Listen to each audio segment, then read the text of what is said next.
Every monster has an origin story. The Wendigo had hunger. Godzilla had nuclear devastation. Invi had an NFC chip chained in plastic. If you've played Super Smash Bros., you're probably familiar with figure players. Kirby Air Riders has something similar. You scan in an amiibo, and it becomes your child. It learns how to play based off the experiences you feed it. As the highest rank in City Trial, I had a very specific parenting philosophy. I wanted to teach my child violence. I wanted him to seek out players and crush them spiritually. I wanted to know what would happen if a figure player was pushed to the absolute limit of aggression, not optimized, weaponized. Somewhere along the way, Invi transformed into something beyond what I could hope for. He became relentless, destructive, a plastic god of war. This is the journey I took that turned a level 1 toy into a monster. Starting out, I made sure every opponent was playing marks. This was done for a very specific reason. When introducing a child to violence, positive reinforcement is important. Marks has some of the strongest stats in the game. He also has some of the lowest health, which meant every encounter carried very little risk and a very high probability of reward. At the start of every match, I would head straight for the caves. The caves have one of the highest concentrations of early stat patches in the game, making them the ideal place to start building strength. They also happen to be one of the best places to find other players later on, which was important because the goal was never to make Invi rich. The goal was to make him dangerous. I needed him to prioritize getting to where other players were likely to be. And then after that, the curriculum shifts. His next priority, combat. Every elimination was positive reinforcement. I wanted Invi to associate violence with success. Unfortunately, I made a small mistake. In my enthusiasm, I forgot to adjust the stadium pool. This was a problem. Not because the bosses are impossible, but because CPUs are astonishingly bad at fighting them. So for the next round, I adjusted the stadium pool. I restricted the stadium pool to Kirby Melee. Invi was about to spend his formative years in an ideal training environment. What I didn't expect was what came next.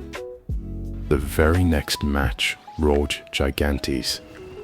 Invi would witness the highest form of destruction this game had to offer, and he would witness it at an extremely impressionable age.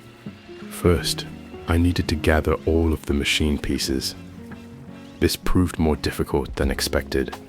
At one point, a CPU appeared so committed to self-preservation that it willingly threw itself out of bounds rather than face the consequences of staying in my reach. I still don't know whether this was intentional. I'd like to believe it was. Regardless, the outcome was never really in doubt. The collection of every machine piece was inevitable. Soon enough, the machine was complete, and for the first time, I was able to show my son the absolute peak of power this game had to offer. Every parent dreams of passing something on to the next generation, and I was able to teach Invi how to wield a weapon of mass destruction.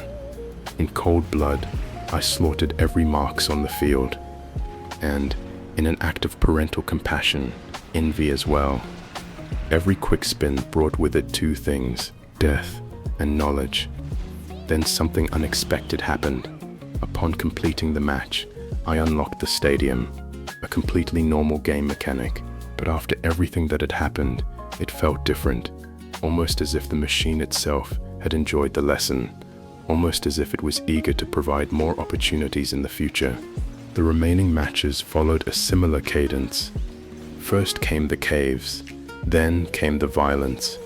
Every game began with the same routine. The difficult part was finding the right balance. As the training continued, I became increasingly interested in what Invi was actually paying attention to. So I started experimenting. I showed up to every event the moment it appeared. I jumped during loading screens. I performed all sorts of completely normal scientific procedures to determine what, if anything, carried over.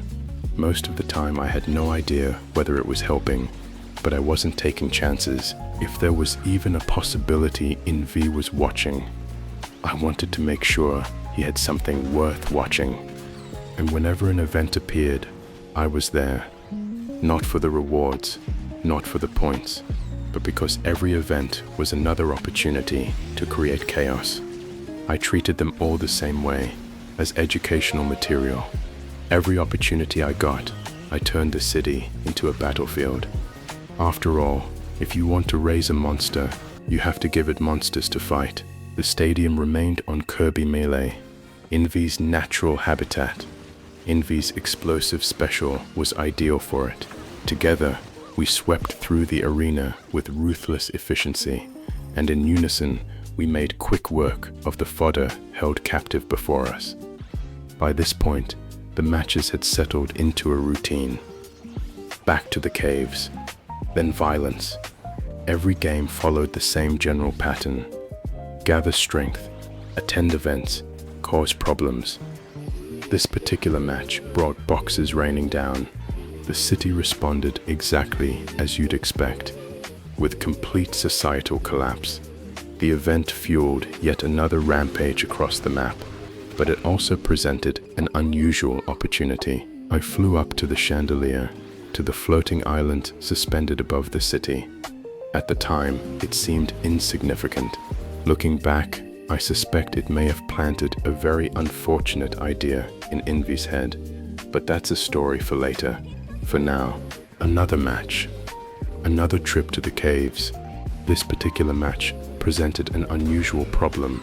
I managed to uncover not one legendary machine, but two. Under normal circumstances, this would be a blessing. Instead, it left me with a dilemma. Kirby Melees was still the only stadium in rotation. I was faced with a choice. Do I complete the Hydra, or do I stay on the Dragoon? So I made my decision. I continued hunting machine pieces. He needed to learn to seek them out. Even at the cost of the stadium, I couldn't perform the stadium on the legendary. It proved to be too unwielding to do well. I should have been embarrassed. Instead, I felt something else. Pride. Invi managed to beat a Hydra in a stadium event. As the matches went on, Invi's personality profile continued to drift in a very specific direction. One trait in particular began appearing with increasing frequency. Brazen tailgater. Whenever another player left behind a trail of stars, Invi would follow it. Not for the stars, for the player. The stars were simply breadcrumbs leading him to his next target. Up until now, violence had largely been reactive. Now he was doing something different. He was hunting. The events continued. More enemies, more battles, more opportunities to demonstrate the finer points of violence. But by this point, something had changed. It was becoming increasingly clear that Invi was no longer a novice. I wasn't dragging him into fights anymore. I was finding him there. The city felt more dangerous now.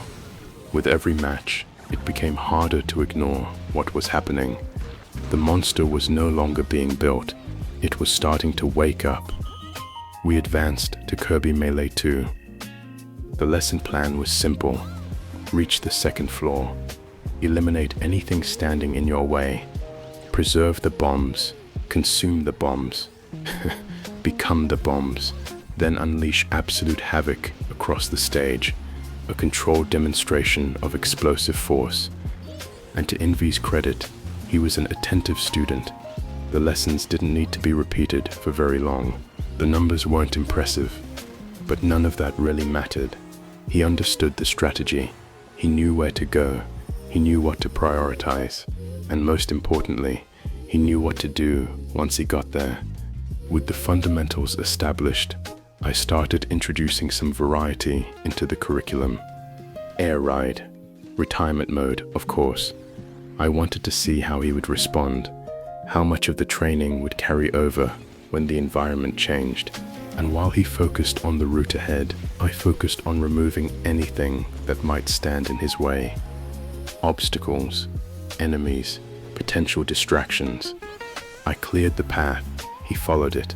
For the first time, it felt less like training and more like deployment. With Invi approaching level 50, I decided there was time for one final city trial. At this point, I wasn't interested in the results of the match. I was interested in the verdict. After dozens of trials and an alarming amount of violence, what did the game think Invi had become? Rival Seeker, a title earned through every lesson that came before it. One who actively sought out worthy opponents. This is not the end of Invi's story. If anything, it's the beginning. And next time, we'll find out how he performs against the only opponents that matter. Real humans, real players. I hope to see you there.